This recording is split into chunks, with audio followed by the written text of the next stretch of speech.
नमस्ते बच्चों, my self Jaiswal sir. हम पढ़ रहे हैं class 10th science chapter how do organisms reproduce. So we are at the sexual reproduction of flowering plants. We have already seen what is the pollination. It is the transfer of pollen grains from anther to stigma of pistil. So that is the pollination. After that, the next step comes fertilization in flowering plant. During the fertilization, the pollen tube generates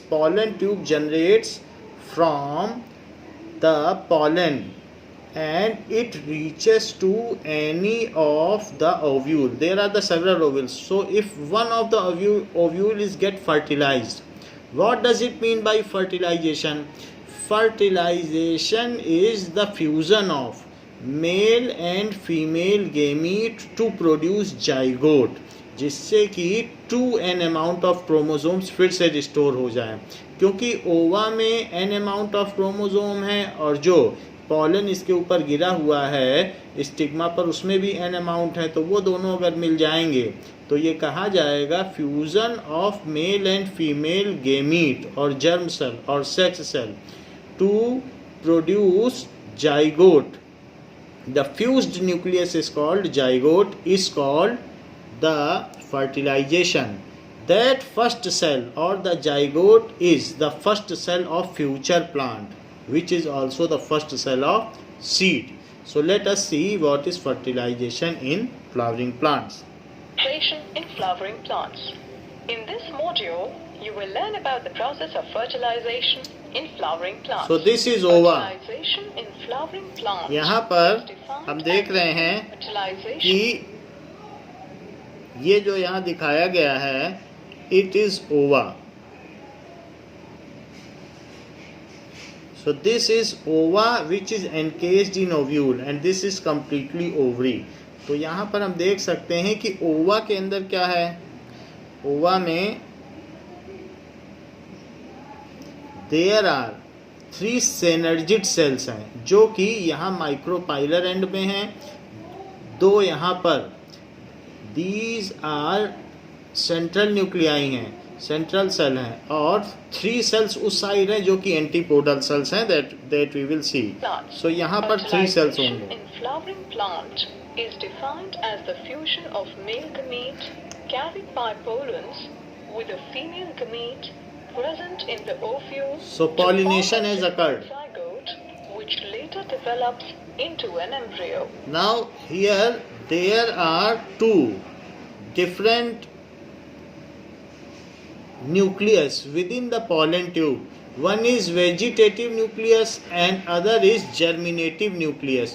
So जैसे जैसे pollen tube आगे बढ़ती जाती है, both the nuclei, one is vegetative nucleus और एक germinative है. germinative से seed बनेगा.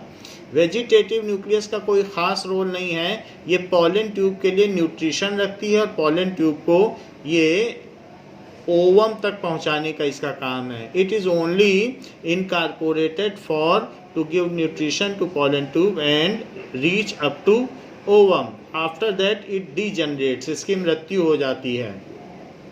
And on other hand simultaneously the germinative nucleus breaks apart into 2 nuclei. तो ये 2 nuclei में टूट जाएगा. Let us see it. Develops into an embryo. It may be interesting to learn that the fertilization in plants is known as double fertilization. Now here we see there are total 3 plus 2 plus 3. These are antipodal cells. These are synergid cells and the central में central nuclei 2 होते हैं, तो total 8 cell हैं. तो सबसे पहले यहाँ पर भी सिंगल सेल था, उसकी माइटोसिस हुई तो 2 सेल बने, फिर और माइटोसिस हुई तो 4 सेल बने, फिर और माइटोसिस हुई तो 8 सेल बन गए. तो 8 सेल में 3 इधर चले गए, 3 इधर चले गए और 2 बीच में रह गए. तो हम ये आपको लिखा देंगे कि ये सेंट्रल न्यूक्लियाई है, ये एंटीपोडल है और ये सिनर्जिड सेल्स हैं. 3 दोनों तरफ, बीच में 2. तो हो सकता है ये पॉलन ट्यूब यहाँ से भी चली जाए, शैलेजल एंड से यहाँ ओपनिंग होती है, फिम्ब्रे लाइक स्ट्रक्चर होता है, फिंगर लाइक स्ट्रक्चर, तो यहाँ से सीधा भी चली जा सकती है और कभी कभी वो यहाँ से ये जो है शेलेजल एंड को फोड़ के भी चली जाती है, पेनिट्रेट करके, तो कभी कभी यहाँ भी आ सकती है. So there is a fair chance that 1% chance that it may come from here. तो यहाँ पर भी 3 सेल्स होते हैं और 3 सेल्स यहाँ होते हैं. अब हमने यहाँ देख लिया कि एक वेजिटेटिव न्यूक्लियस होता है और एक जर्मिनेटिव न्यूक्लियस होता है. वेजिटेटिव न्यूक्लियस का रोल यहीं तक था, अब उसके बाद वो डिजनरेट हो जाता है, मर जाता है. और 2 जनरेटिव जो न्यूक्लियस हैं, जर्मिनेटिव न्यूक्लियस, एक यहाँ चला जाएगा और एक यहाँ चला जाएगा. तो एक इसमें से किसी एक के साथ कंबाइन कर जाएगा, तो ये एग है, तो इसके साथ अगर ये कंबाइन कर जाएगा एक सेल तो ये जाइगोट बन जाएगा, यही सीड है. और एक सेल इन दोनों सेल के साथ कंबाइन कर जाएगा. यहाँ 2 न्यूक्लियाई आप देख रहे हैं, तो 2 न्यूक्लियाई के साथ एक मेल गेमीट यहाँ पर भी फ्यूज करेगा और एक यहाँ, तो ये सीड बन जाएगा जिसमें 2n अमाउंट ऑफ क्रोमोसोम होंगे. ये शेड ऑफ हो जाएंगे, झड़ जाएंगे, सिर्फ एक इसमें से एक के साथ कंबाइन करेगा. तो यहाँ 2n अमाउंट ऑफ क्रोमोसोम्स होंगे जो कि जाइगोट बनेगा, और यहाँ पर 2n तो पहले से ही थे और एक मेल न्यूक्लियाई हो जाएगा. तो उसके बाद ये 3n बन जाएंगे जिसको कहते हैं ट्रिपल फ्यूज़न. 3 मिल गए तो ट्रिपल फ्यूज़न, और एक डबल फर्टिलाइजेशन भी कहते हैं, क्योंकि एक यहाँ भी फ्यूज़न हो रहा है और एक यहाँ भी फ्यूज़न हो रहा है, इसलिए ये double fertilization followed with triple fusion, क्योंकि 3 सेल यहाँ मिल रहे हैं. तो इनका क्या काम है, ये आगे चलकर एंडोस्पर्म बनाते हैं. What is the meaning of endosperm? Endosperm का मतलब है future food, the future food for future plant. तो एंडोस्पर्म क्या करता है, जब तक उसमें से रूट्स और फर्स्ट लीव नहीं निकल आती किसी सीड में से जर्मिनेट होने पर, तब तक एंडोस्पर्म का काम है कि सीड को खाना देना. तो उसके लिए यहाँ पर ट्रिपल फ्यूज़न होता है, जो साइड बाय साइड सीड होता है, बाकी ज़्यादातर पोर्शन जो सीड का होता है वो उसमें न्यूट्रिशन देता है, खाना देता है. तो ये एंडोस्पर्म बनाएगा यानी फ्यूचर फूड, और ये सीड बनेगा जो जर्मिनेट करेगा. तो हम यहाँ पर इसी चीज़ को देख रहे हैं, थोड़ा सा पहले से देखेंगे कि कैसे कैसे क्या हो रहा है. तो यहाँ पर आप देखिए डबल फर्टिलाइजेशन, एक यहाँ चला गया और एक यहाँ चला गया.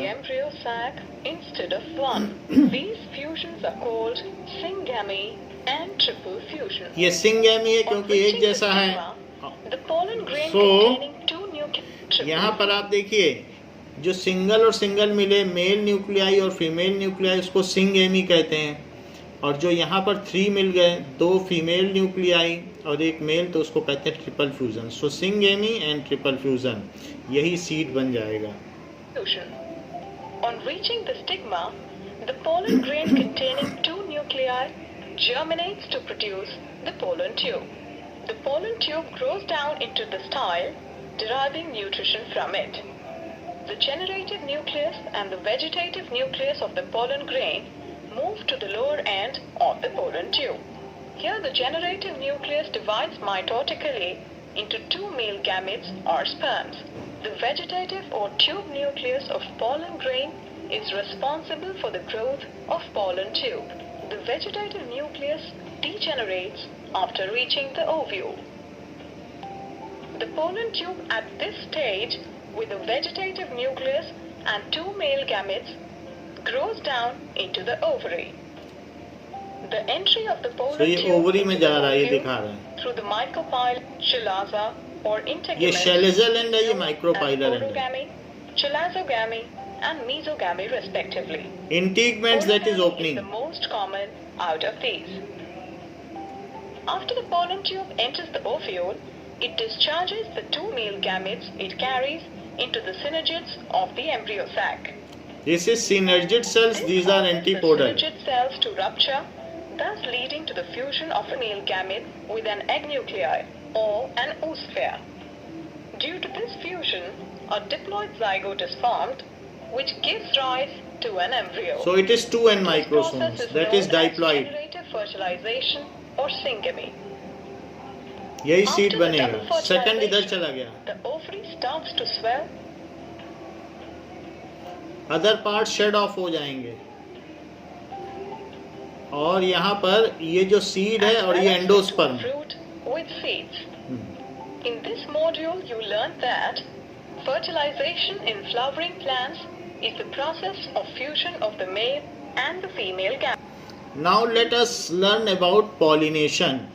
Pollination is what? It is the transfer of pollen from stamen to stigma of pistil. Pollination is commonly defined as the process of pollen transfer from anther to stigma of a flower. Pollen grains are formed in the pollen sacs, which are completely enclosed by multi-layered anther pollen. Therefore, the first obvious requisite for pollination is the opening of anther sac to release the pollen grains, anther dehiscence. Depending on the source of pollen, pollination can be divided into two types. One, self-pollination, autogamy. Two, cross-pollination, allogamy. Self-pollination, autogamy. Transfer of pollen grains from the anthers to the stigma of the same flower is called as self-pollination. Cross-pollination, allogamy. Cross-pollination is further classified depending on whether the pollination has occurred between two flowers of the same part, geitonogamy, or between two flowers of different plants, xenogamy.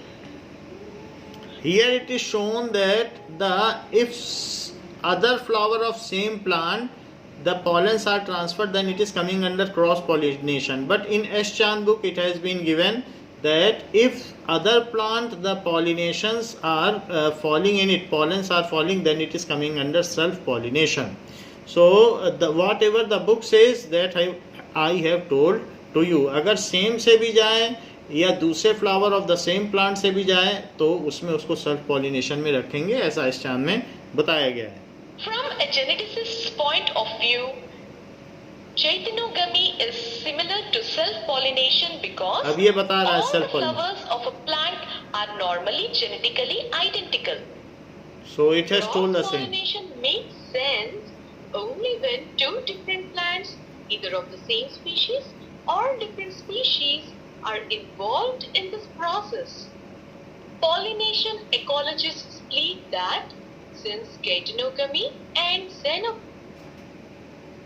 self-pollination is possible only if those plants which bear bisexual flowers that achieve anther dehiscence and receptivity of stigma simultaneously. The majority of dominant is termed monogamous flower. So here we have seen that during the cross pollination only the variations are enhanced. In case of self pollination, that is within the plant, if pollination takes place, then there is no genetic variations are introduced. So in this video we have seen that how the pollinations are subdivided into two different categories. Now we will see some structure of the pollens around pistil, how the stamens are arranged around pistil in some of the plants. ये lily का flower है, इसमें देखिए कैसे pollens हैं और बीच में this is the female reproductive organ, that is pistil और carpel, and it surrounds various stamen containing quadrilobed, 4 lobe हैं इसमें, quadrilobed anther, and it contains millions of pollens.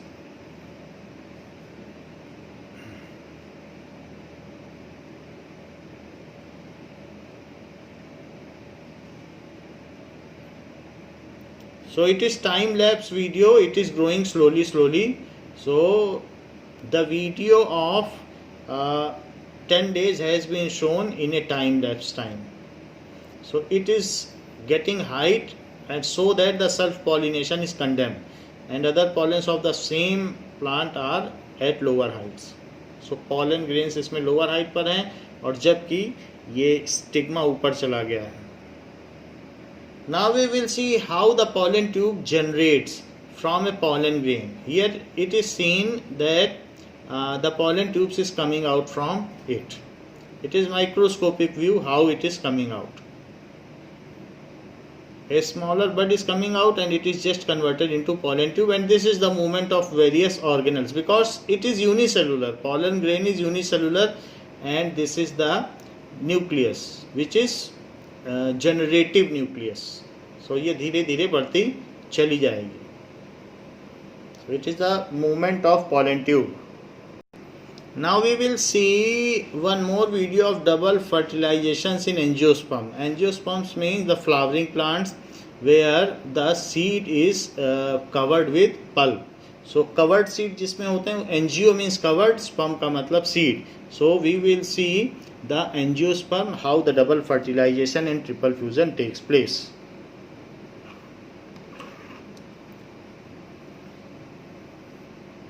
Flowering plants undergo a unique reproductive process where there are two fertilization events. This double fertilization event occurs between the male reproductive organ, the male gametophyte, and the female reproductive organ, the female gametophyte. Before the fertilization event can occur, the ovule has to undergo some changes. At present, the ovule contains one reproductive cell, This known is single as the cell. megaspore or mother cell. This cell is diploid and undergoes meiosis, producing 4 haploid megaspores.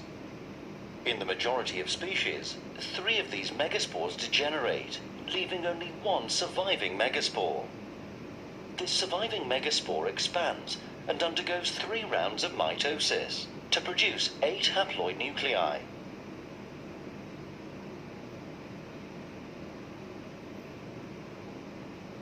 As the nuclei have not developed any individual division, they initially share the same cytoplasm. सी फोल्ड division हुआ है. यहाँ पर दिखाया गया है कि सबसे पहले सिंगल हैप्लॉइडिक सेल था. सो हैप्लॉइडिक सेल ने फिर से माइटोटिकली डिवाइड किया तो 2 हैप्लॉइड बन गए, और जब 2 हैप्लॉइड सेल बन गए फिर उनमें फिर हैप्लॉइड से हो रहा है ये सब, तो हैप्लॉइड ही बनेंगे. उनमें क्या हुआ, डीएनए रेप्लिकेशन हुआ. डीएनए रेप्लिकेशन के बाद फिर डिवीजन हुआ तो हैप्लॉइड से हैप्लॉइड बने. फिर से इनका डिवीजन हुआ तो 4 बन गए. फिर से डिवीजन हुआ तो डिवीजन के बाद फिर 8 बन गया. 3 राउंड्स का डिवीजन हुआ है, 1 to 2, 2 to 4, 4 to 8. इसके बाद क्या होगा? This complete structure is known as the embryo sac. Within the established embryo sac, cell walls begin to form between most of the nuclei. 3 cells named antipodal cells form opposite the opening of the ovule, known as the micropyle. This is micropylar end. This is opening. 2 of these are synogyds, and the other is the egg cell. This leaves This 2 is egg cell. nuclei in the center of the ovule. These central nuclei remain together in one large cell. It is the egg cell and this central nucleate cell which will eventually become part of the double This fertilization is event. central nuclei. In order for the double fertilization event to occur, the male gametes, the sperm, must travel from the anther to the embryo sac within the female reproductive organ. The pollen grain contains 2 main cells. A cell named the tube cell makes up the bulk of the pollen grain, and the sperm cell, which at this stage is known as the generative cell. This is generative cell, this is To vegetative. reach the embryo sac, a pollen grain must land on the stigma.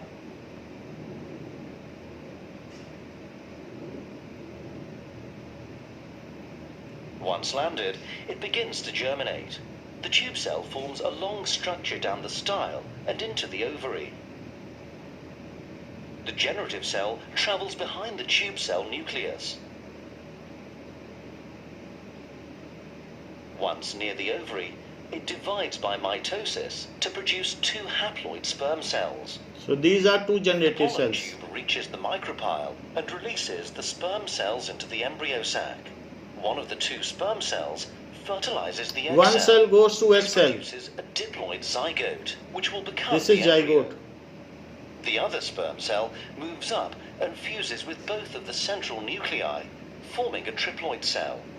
This unusual triploid cell develops into an endosperm and serves as the embryo's food supply during early development. It is only angiosperms, flowering plants, which have this double fertilization characteristic, where a diploid zygote and a triploid endosperm form. Gymnosperms, pines, tracheophytes, ferns, and non-tracheophytes, mosses, lack. Now, let us define what is fertilization. So, fusion of male and female gamete. Gamete का मतलब होता है germ cell. To form zygote is called fertilization. It is called fertilization. This takes place when after the pollination has occurred. This takes place after the pollination has occurred.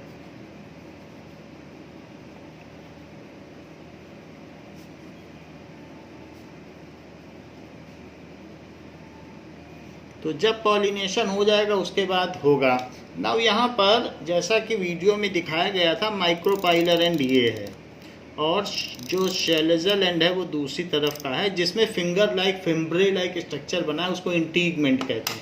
तो इंटीगमेंट के पास जो and है उसका नाम है micropylar and. So it is micropylar and.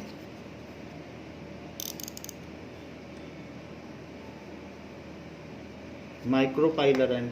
और जो दूसरी तरफ है उसको कहा जा सकता है शेलेजल एंड. तो ये वाला एंड है शेलेजल एंड.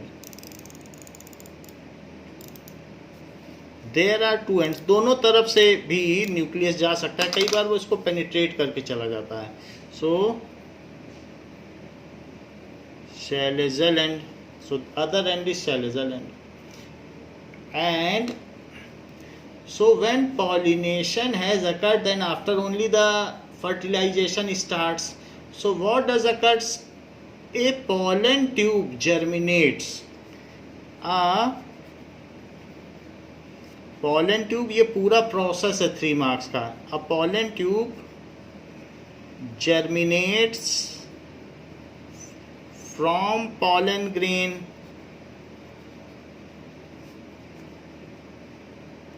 तो इस चीज़ को कहते हैं कीमोट्रोपिज्म. जैसे ही इसके ऊपर केमिकल लगा हुआ उसके कांटेक्ट में आता है तो उस केमिकल के एरोमा से इसमें से पॉलन ट्यूब जर्मिनेट होती है. उसके पहले हवा में नहीं जर्मिनेट होती है. तो कभी कभी जैसे प्लांट का फोटोलाइट या लाइट की तरफ झुक जाना उसको कहते हैं फोटोट्रोपिज्म. इसी तरीके से रूट्स का वाटर की तरफ चले जाना उसको हाइड्रोट्रोपिज्म कहते हैं. तो प्लांट का जो मूवमेंट है वाटर की वजह से है तो हाइड्रोट्रोपिज्म. फोटोलाइट की वजह से है, जैसे सनफ्लावर है वो हमेशा लाइट की ओर हो जाता है तो वो फोटोट्रोपिज्म है. इसी तरह केमिकल की वजह से केमिकल की ओर ट्यूब का चले जाना इसको कहते हैं chemotropism. Germinates from pollen grain due to chemotropism. Chemical की वजह से. Tropism it is control and coordination of plant. तो अब इसके बाद ये पॉलन ट्यूब जनरेट हो गई. So the pollen grain contains 2 nuclei. One is vegetative nuclei and other is generative nuclei. So this is vegetative nucleus क्योंकि single है तो न्यूक्लियस, और ये है जनरेटिव न्यूक्लियस. सो इसके बाद क्या होता है? Vegetative nucleus and generative nucleus move forward and approach to micropylar end. Vegetative nucleus and generative nucleus approach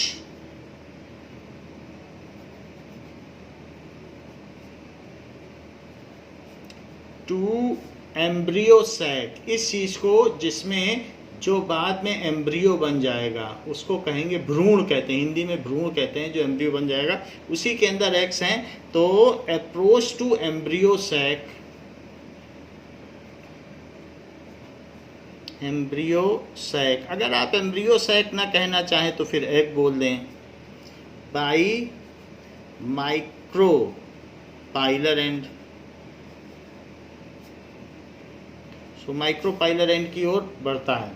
in embryo sac the single haploid egg cell subdivides threefold. In embryo sac, haploid gamete, female gamete, mitotically divides threefold. Haploid है तो फिर वो फिर से replicate होगी, divide होगी, replicate होगी, divide होगी, तो हैप्लॉइड ही बनेगा। Mitotically divide three folds. Three folds का मतलब क्या होता है? 1 to 2, 2 to 4, 4 to 8, three folds division. Now the three cells goes to other terminal opposite to micropylar and that is Schlezel end की तरफ चले जाते हैं, तो इनको कहते हैं एंटीपोडल सेल्स। जो 3 चले गए, 8 हैं टोटल। एंटीपोडल सेल, तो एंटीपोडल सेल्स भी कह सकते हो, और इनके ऊपर सेल वॉल भी डेवलप हो जाती है, या फिर न्यूक्लियाई भी बोल सकते हो। सेल बोला जाता है वैसे, क्योंकि सेल वॉल डेवलप हो जाती है। फिर ये सेंट्रल न्यूक्लियाई है, सेंट्रल न्यूक्लियाई, और ये सिनर्जिड सेल्स है, दैट इज सिनर्जिड सेल्स, ऐसा होता है। ये सभी हैप्लॉइडिक हैं। अब इसके बाद जो हमने आपको यहाँ पर बताया कि वेजिटेटिव न्यूक्लियस और जनरेटिव न्यूक्लियस है, so as soon as pollen tube reaches to micropylar end, as soon as pollen tube reaches to micropylar end, तो माइक्रोपाइलर एंड के पास पहुंच गए, वेजिटेटिव न्यूक्लियस डीजनरेट, उसकी मृत्यु हो जाती है। वेजिटेटिव न्यूक्लियस डीजनरेट, मर जाता है, degenerate, and generative nucleus mitotically divides. 2 nucleus थे ना इसमें, और इसका डबल डिवीजन हो जाएगा। And generative nucleus mitotically divides into 2 nucleus, into 2 male gametes भी कह सकते हो, 2 male gametes। इन दोनों के पास each having an amount of chromosome, each having n, यानी आधा अमाउंट ऑफ क्रोमोसोम है।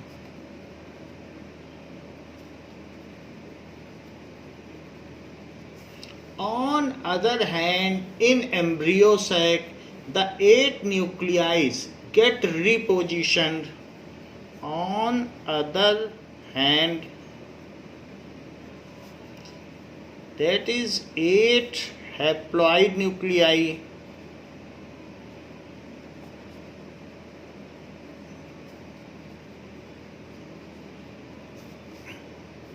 get repositioned within embryo sac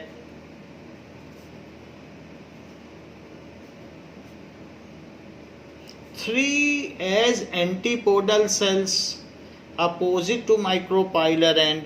3 as antipodal cells opposite to micropylar end. 3 at micropylar end as synergid cells. 3 as synergid cell at micropylar end. चूंकि ये दोनों पोल की तरफ चले गए हैं, 3 उधर 3 इधर, तो both are called polar nuclei. So these all 6 poles पे हो गए हैं.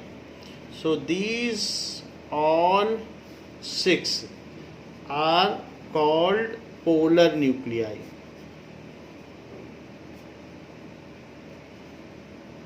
While 2 remain at center, while 2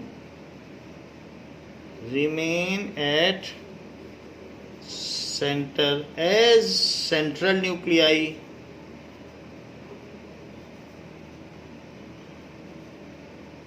तो अब इसके बाद 2 सेंटर में रहते हैं और 3 उधर चले जाते हैं. जैसा कि बुक में भी दिखाया गया है कि 3 उधर चले गए हैं और 3 इधर चले गए हैं. उसमें सेंटर वाला फीमेल जर्म सेल है, देखिए फोकस किया गया है. जो सिनर्जिड्स का बीच है वो सेंट्रल सेल है और रेड कलर का एक पॉलन ट्यूब भी आ रहा है, तो ये दिखाया गया है. नाउ इसमें जो हमने यहाँ पर दिखाया हुआ है, इसमें ये सेंटर वाला यही एग है, इसे आप एग माने, बीच वाला.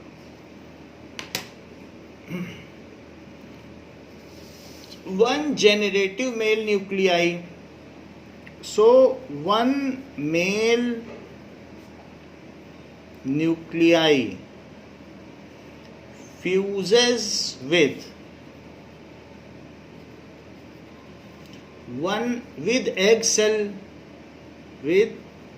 egg cell, one of the synergid cell, one of the synergid cell, एक के साथ वो कर देगा. It is called syngamy. ये चीज है, ये एक फर्टिलाइजेशन है, यही फर्टिलाइजेशन है. And form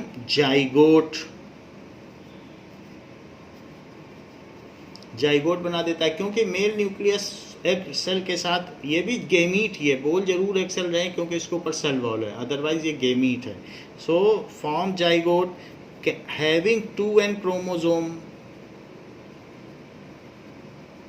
while other mail nucleus, जो जनरेटिव में से जो जनरेटिव था वो 2 पार्ट्स में डिवाइड हो गया है. उनमें अब 2 मेल न्यूक्लियस हैं. वेजिटेटिव न्यूक्लियस तो गायब हो गया, अब जनरेटिव के फिर से 2 डिवीजन हुए हैं. उनमें से एक यहाँ इसके साथ चला गया, इसी में से आया था, तो ये जो है ये 2 पार्ट में डिवाइड हो गया. जो जनरेटिव था इसके 2 हिस्से बन गए, ये गायब हो जाएगा. इसका काम सिर्फ यही था कि ट्यूब को यहाँ तक पहुँचाना, इसका काम था न्यूट्रिशन देना वेजिटेटिव का. और जबकि इसका काम क्या, इसके पास कोड है, तो एक इसमें मिल जाएगा और एक आगे चल के इसके साथ मिल जाएगा. तो एक इसके साथ मिल गया है, अब एक आगे जाएगा और ये जो यहाँ पर है ये इसके साथ जाके इसके साथ मिल जाएगा. तो ये एंडोस्पर्म बना देगा. एंडोस्पर्म का मतलब है फ्यूचर फूड. सो ये फ्यूचर फूड यहाँ पर जनरेट कर देगा, ऐसा होगा. So form zygote which is called fertilization, which is called fertilization or syngamy.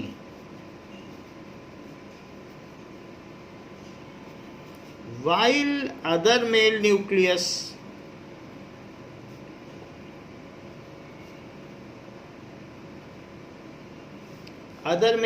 क्या होगा, fuses with central nuclei,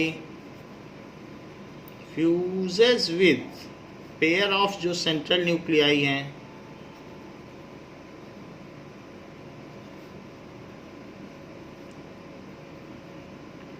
called triple fusion. ये डबल फ्यूजन है, क्योंकि यहाँ 2 मिल रहे हैं तो हमने यहाँ लिखा नहीं है, बट आप लिख सकते हैं कि यहाँ जो मिल गए तो ये डबल फ्यूज़न है। तो यहाँ डबल फ्यूज़न, यहाँ ट्रिपल फ्यूज़न, तो 2 उसके और 1 ये, देखो यहाँ 2 हैं, 2 इसके और 1 ये जो यहाँ से आया है, तो 3 मिल गए। सो इसको कहेंगे triple fusion, called triple fusion.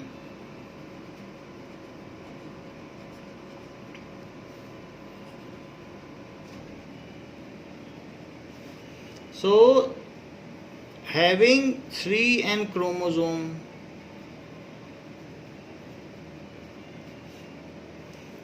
it form endosperm. It form endosperm. Endosperm which, जो कि क्या होता है, which is food for future seeds, which is food for future seed until first leaf comes, तब तक ये फूड देगा। फिर उसके बाद तो ऑटोट्रोपिक न्यूट्रिशन होने ही लगेगा। until first leaf comes out, तब तक ये एंडोस्पर्म का काम है फ्यूचर फूड का काम करना। while zygote develops as seed, while zygote develops as seed। तो कभी भी अगर आप ये देखें, ये मक्का है, दैट इज कॉर्न, तो कॉर्न में इस तरीके से होता है। So this is endosperm. इसमें 3n क्रोमोसोम होंगे, ये सीड है। दिखने के लिए तो इंटीग्रल पार्ट को सीड कहेंगे, लेकिन एक्चुअली यही सीड है, ये फूड है। तो अब यहाँ से जब इसमें से क्या होगा, एक रेटिकल नीचे गिरेगा जो कि रूट बनेगा, और साथ में यहाँ से एक प्लम्यूले जाएगा, तो उसमें लीफ निकलेगी। तो ये और ये ऐसा होगा इसमें। So that is radical.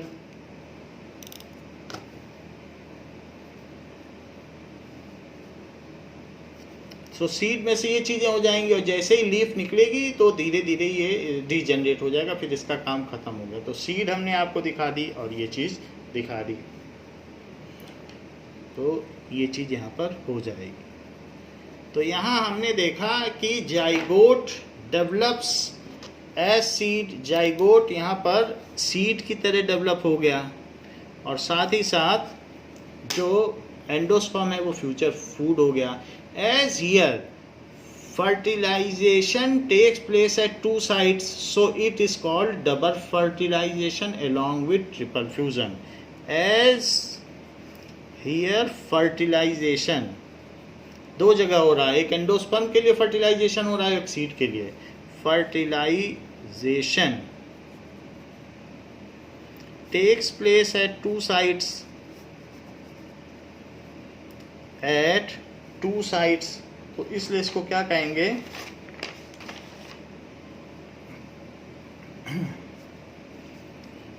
two sites, so it is called double fertilization.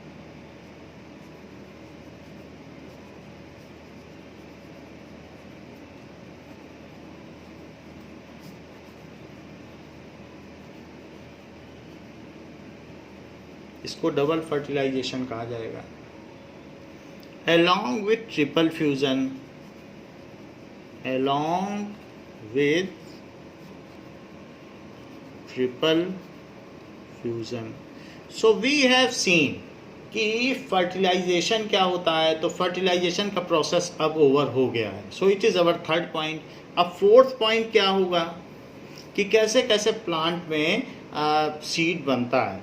So when fertilization is over, अब यहाँ तक फर्टिलाइजेशन हो गया। When fertilization is over, then petals, petals का काम पूरा हो गया।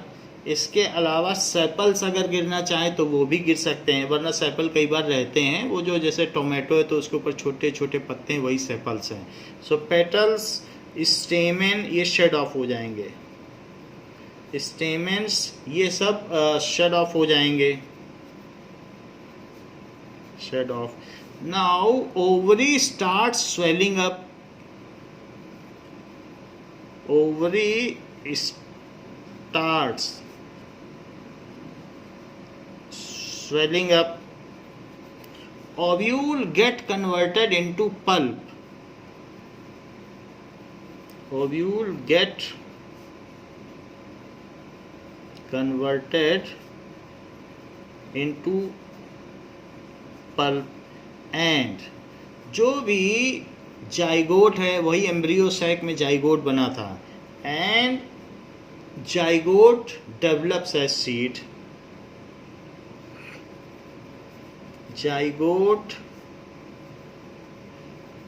Develops as seed with seed coat, तो उसमें सीड की कोटिंग भी होगी, तो ये चीज हो जाएगा। And the flower itself get converted into fruit, and flower itself get converted into fruit। शुरू में हम ये सोचते थे कि ये फ्लावर सेंटेड क्यों है, इसमें पेटल्स इतने सेंटेड क्यों हैं, इसमें नेक्टर क्यों है इसके स्टिग्मा में, so it was for pollination. अब हमारे मन में ये बात आ रही है फ्लावर को फ्रूट बनने की क्या ज़रूरत है, वो अपनी इतनी सारी एनर्जी पल्प के लिए क्यों दे रहा है, उसे पल्प बनाना पड़ा है, because plant can not locomote. So if pulp is made, then some of the animalia will come near to it, will eat it and throw its seed nearby, and in this way when the seed is thrown, then a new plant of the same kind will develop. Otherwise all the seeds will fall down near the tree and get localized, and there will be some competition for the food and space and land, and hence other plants cannot regrow. तो इसलिए कि सिर्फ plants हमसे ये चाहते हैं कि उसके फ्रूट का पल्प हम खा लें और उस आम की गुठली को कहीं फेंक दें। अगर हम इतना कर देते हैं तो हमारा प्लांट्स के प्रति उत्तरदायित्व तो पूरा हो जाता है। So our responsibility towards plant is over if we throw the seed anywhere, so that will germinate and grow into a complete plant. So that's why pulp is grown over seed for that purpose only, to spread the species of that kind. Now next process is germination.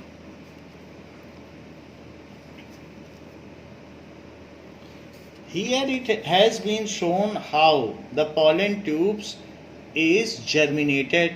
It is also a kind of germination, word वही हम use कर रहे हैं germination, या फिर आप कह सकते हैं कि it is coming out of it, it is budding out of it, या germinating वर्ड भी यूज कर सकते हैं। किसी में से कोई चीज़ निकलने को भी germination कहते हैं। तो it is germinated and the male gamete reaches inside the embryo sac, or you can say it is getting inside the egg. तो ये चीज़ यहाँ दिखाई गई है, इसी प्रोसेस को फर्टिलाइजेशन कहा गया है। कहीं कहीं फर्टिलाइजेशन में Z है, कहीं कहीं S है, तो आप देख के लिख सकते हैं। बहुत जगह Z भी है, आपकी बुक में S है तो S लिख सकते हैं। In case if there are more than one ovule, जैसे अभी हमने वीडियो में देखा था, तो more than one seeds are developed. तो कहीं कहीं अगर ज़्यादा ओव्यूल हैं तो हर ओव्यूल में फर्टिलाइजेशन होगा, जैसे इसमें देख लीजिए। तो यहाँ पर भी मोर देन वन सीड्स हैं तो मोर देन वन ओव्यूल उसमें ज़रूर होंगे, तभी पी में ऐसा होगा। अब देखें कि this is a kind of seed. तो जो सीड हो सकता है बीन सीड, इसमें 2 कोटिलिडन होंगे। अगर आप इसे खोलेंगे तो there will be 2 cotyledon, but किसी किसी में सिंगल कोटिलिडन भी होता है सीड का, जैसे मेज, मक्का। तो उसमें कॉर्न में सिंगल कॉटिलीडन होता है और कहीं कहीं 2 कॉटिलीडन हो सकते हैं। व्हीट में सिंगल कॉटिलीडन होता है, जबकि ग्राम में डाई कॉटिलीडन है। मेज़ को देख लो, इसमें सिंगल कॉटिलीडन है, जबकि बीन्स में 2 कॉटिलीडन है। तो सीड्स अलग अलग तरीके के होते हैं। Seed remains in dormant state until the suitable conditions are not provided to it, and when suitable conditions are provided to it, then the portion, a specific portion from where the future stem and future root comes out from it, it sprouts, इसमें से fruit पड़ती है, तो वो baby plant है या plantlets. So what is germination? The seed is reproductive unit of plant. Seed ही reproductive unit है। Seed is reproductive unit of plant. So the parent plant reproduces more plants like itself by forming seeds through flowers. So flowers के through seed बनाते हैं और उससे new plants बनाए जाते हैं. Some seeds are having monocot and some seeds are having dicots.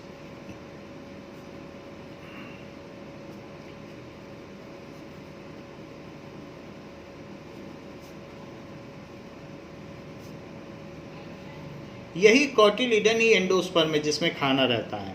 And some are having dicot. Dicot का मतलब डाइकॉटिलीडन होता है. The beginning of growth of seed is called germination of seed. If suitable conditions are provided to seed,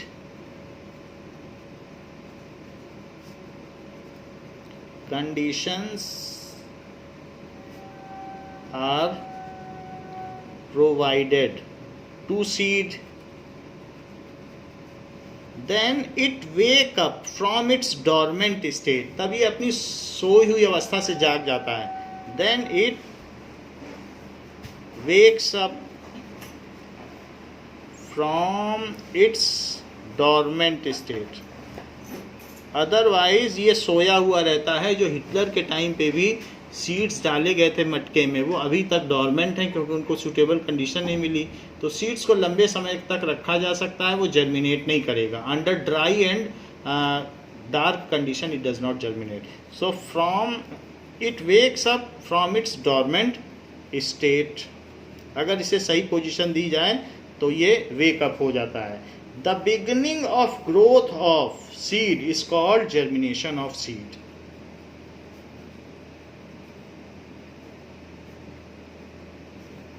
of growth of seed is called germination of seed.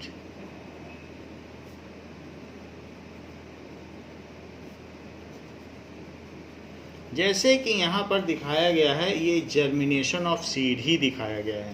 So this is germination of seed.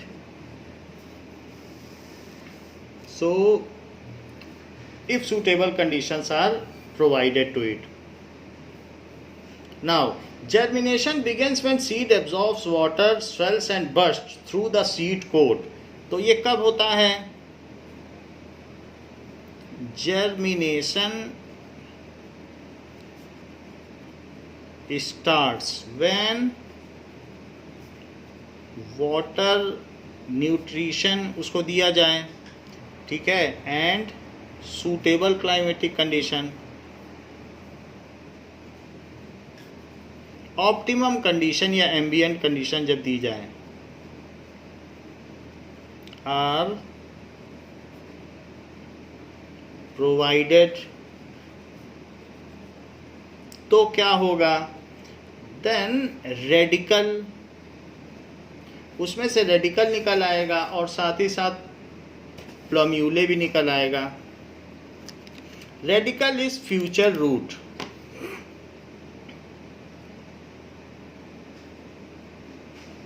Baby root भी कह सकते हैं या future root. And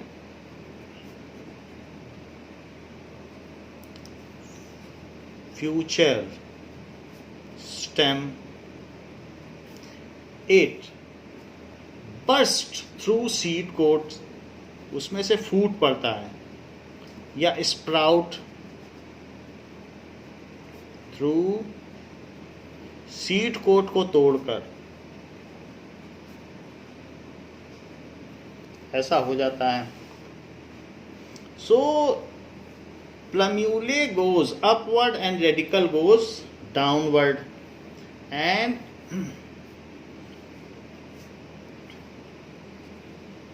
shoot moves upward.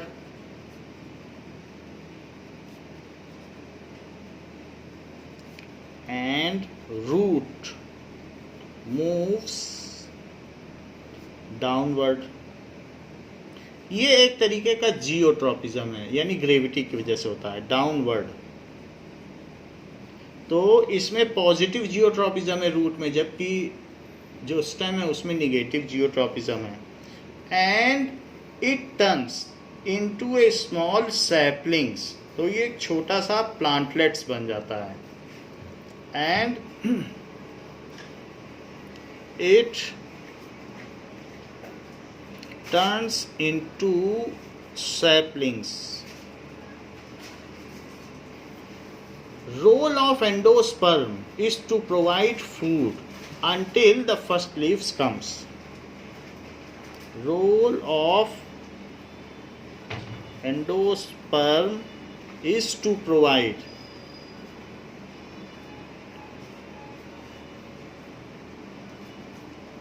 food to sapling until its first leaves come out.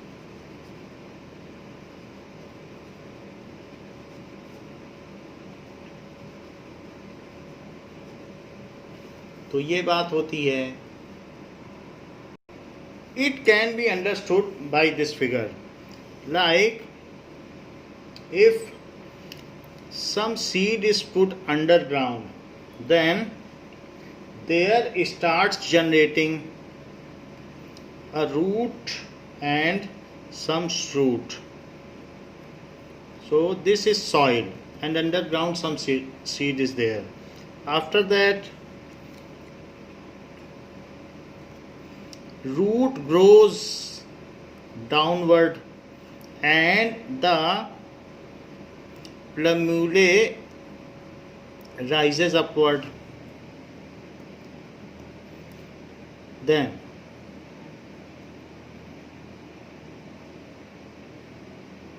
there are some other parts of the roots come out, and when it rises, then leaf like structure come out, and ultimately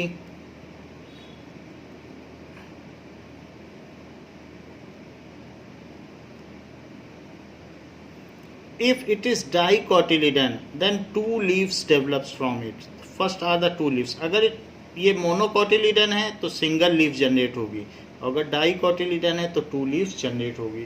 so in this way the germination of seed takes place. तो शुरू में हमने इसमें seed डाला, और seed डालने के बाद ये इस तरीके से इसमें जर्मिनेशन स्टार्ट हुआ. So this is germination of seed.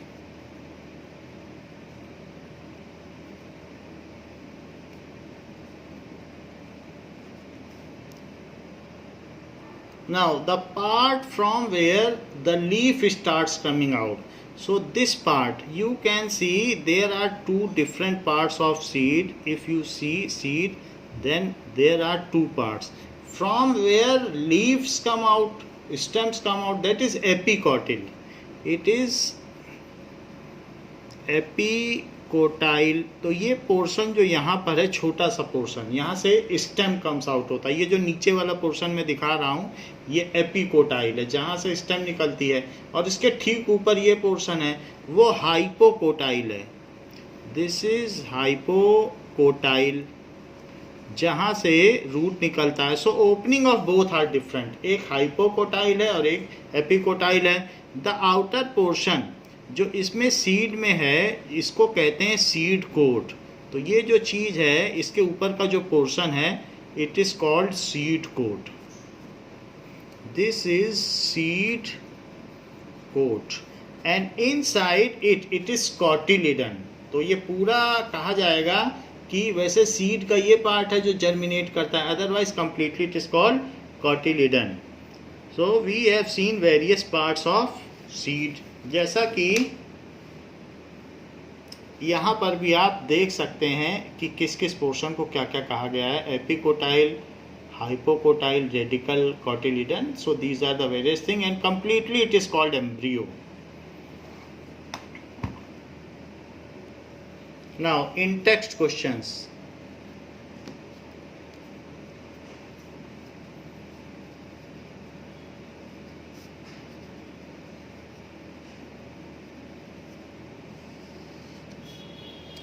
page 140,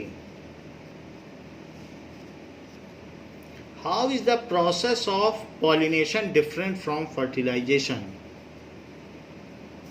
How is the process of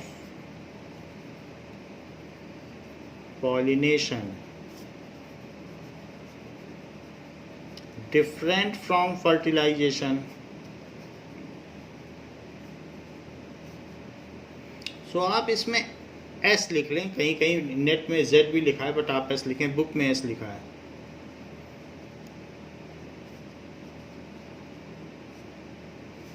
pollination is transfer of pollen grains from anther to stamen. ये फिजिकल प्रोसेस है। Pollination is transfer of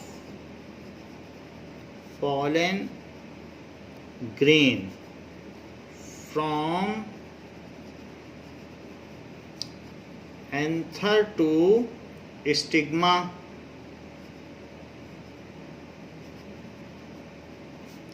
of carpel. जबकि fertilization क्या है? फर्टिलाइजेशंस अकर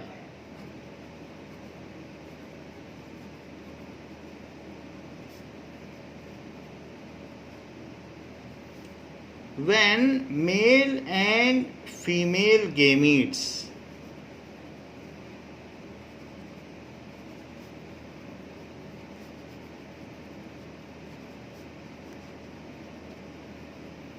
fuses with each other, fuses with each other to form zygote, तो ये fertilisation है, ये pollination है। It is physical process, however this is a kind of chemical process. It is physical process, जबकि ये बायोकेमिकल प्रोसेस है।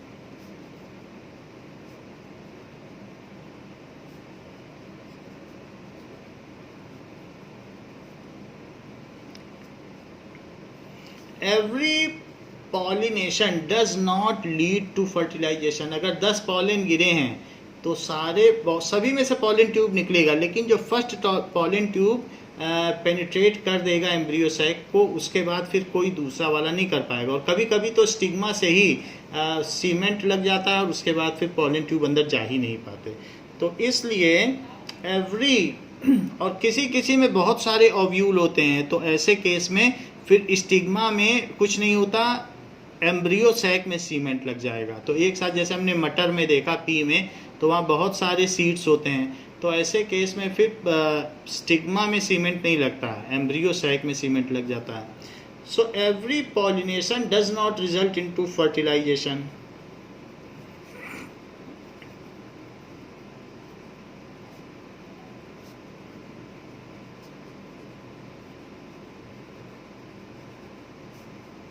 Does not result into fertilization. S लिख देते हैं, फर्टिलाइज आपकी बुक में जेड नहीं लिखा हुआ है तो S, fertilization. However, pollination is prior condition for every fertilization. Pollination is prior condition. ये मूलभूत आवश्यकता है किसी भी निषेचन के लिए. परागण मूलभूत आवश्यकता है. Prior condition for fertilization.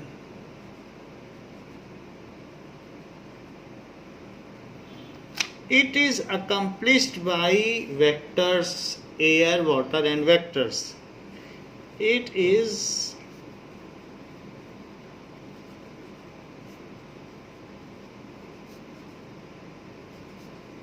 air, water and insects. However, it is accomplished by chemotropism.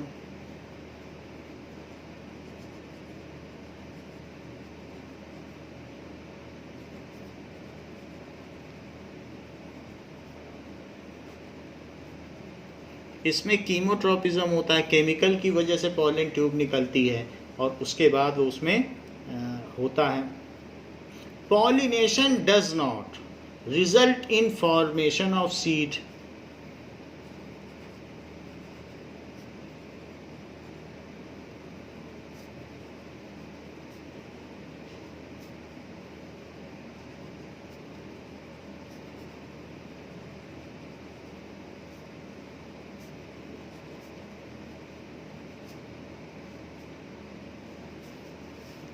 However, fertilization leads to formation of seeds.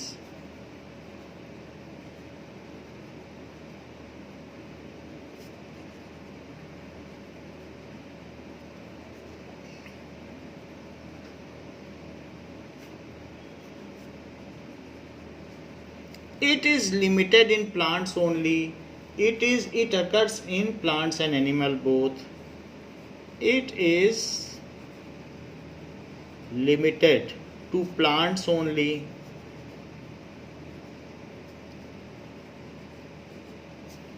It occurs in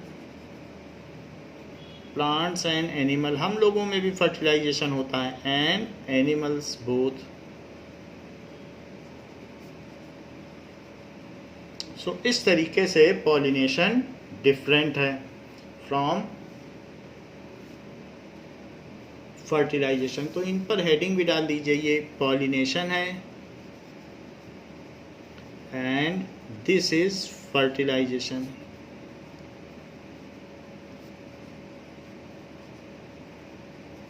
so these are the difference between pollination and fertilization. Question पूछा गया है कि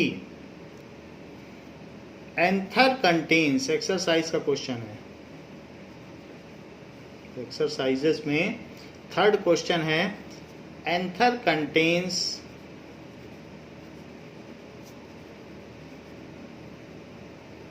तो उसमें क्या चीज होती है? Sepals, ovules, carpel and pollen grains. तो पॉलन ग्रेन आंसर करेक्ट है. Pollen grains. So D is correct.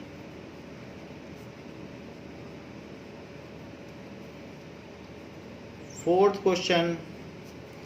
What are the advantages of sexual reproduction over asexual reproduction? What are the advantages of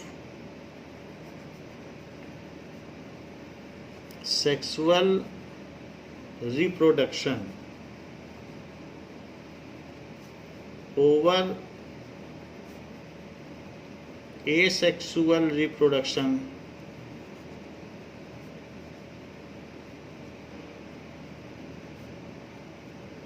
So sexual reproduction combines DNA from two individuals.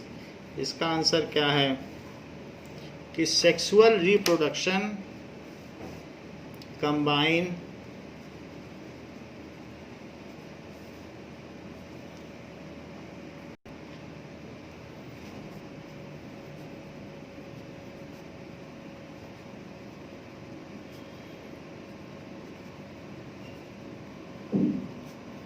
DNA from two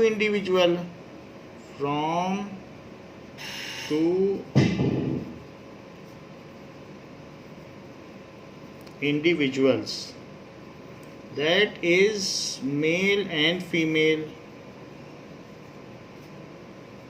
due to which the offspring has a lot of variation. Due to which, दो लोगों की वजह से ज़्यादा variation होता है. Offspring has a lot of variations.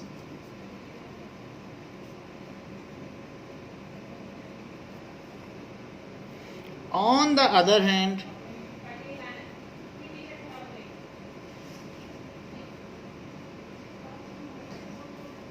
in asexual reproduction,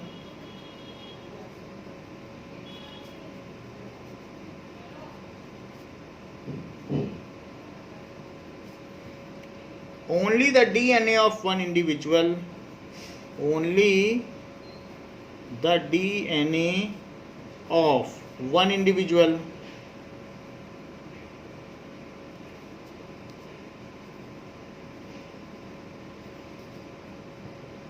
is copied, due to which the variation in offsprings are extremely small.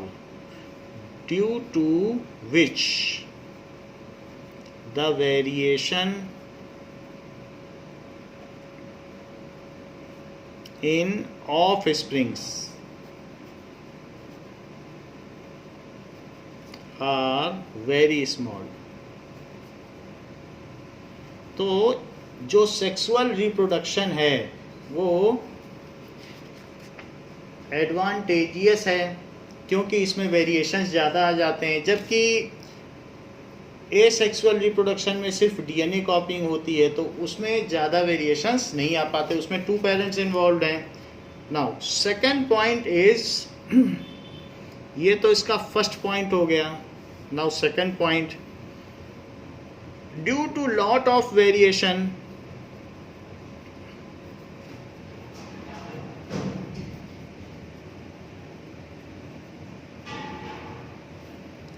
sexual reproduction allows species to change to more advanced form. Sexual reproduction allows species to change to more advanced forms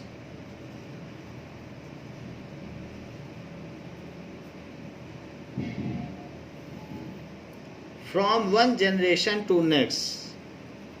ये complex organism में होता है और वो और complex होते जाते हैं. From one generation to next, they have better control and coordination and speed up evolution. इससे बायोडाइवर्सिटी भी बढ़ती है, स्पीसिएशन भी बढ़ता है and speed up evolution.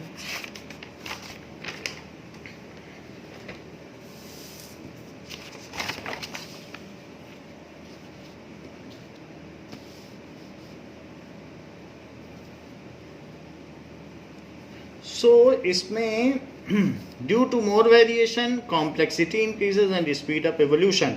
On the other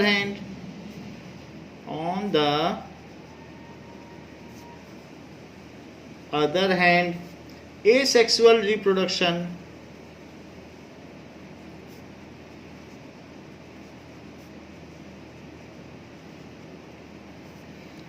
does not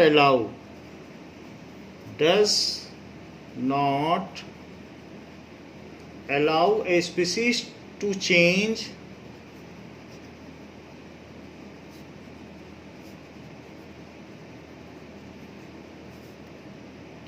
much from one generation to next. Much from one generation to next.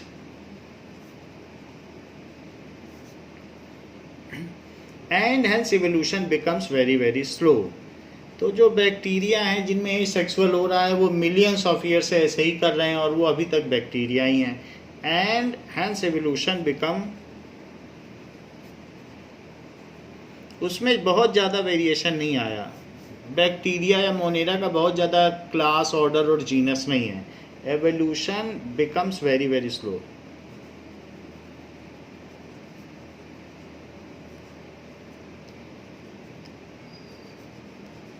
तो इस तरीके से पहली तो बात है कि इसमें 2 पेरेंट्स इन्वॉल्व हैं तो ज़्यादा वेरिएशन है, और सेकंड बात है कि वेरिएशन ज़्यादा है तो इवोल्यूशन ज़्यादा है. सो इवोल्यूशन के पर्सपेक्टिव से भी ये फ़ायदेमंद है. Now question number 7, draw labelled diagram of longitudinal section of flower. So longitudinal section है उसमें हमने ट्रांसवर्सल लिख दिया था, आप उसे लॉन्गिट्यूडनल कर दीजिएगा. सो लेंथ वाइज कट करते हैं तो उसे लॉन्गिट्यूडनल कहते हैं. So draw a labelled diagram, draw a labeled diagram of longitudinal section of flower. तो उसको आप दिखा दें और उसको नेम भी कर दें. उसमें कार्पेल, फिर कार्पेल के अलग अलग पार्ट्स दिखाएं, स्टेमन के अलग अलग पार्ट्स दिखाएं, और जो भी फ्लावर में रिप्रोडक्टिव ऑर्गन फ्लावर है तो उसका सारा पार्ट्स इसमें आप दिखा दें, जो कि हमने आपको पहले दिखा दिया है. तो बच्चों इस क्लास के लिए इतना ही. और प्लांट्स का रिप्रोडक्शन ओवर हो चुका है. ह्यूमन में कैसे रिप्रोडक्शन होगा इसको हम नेक्स्ट क्लास में देखेंगे. Thank you.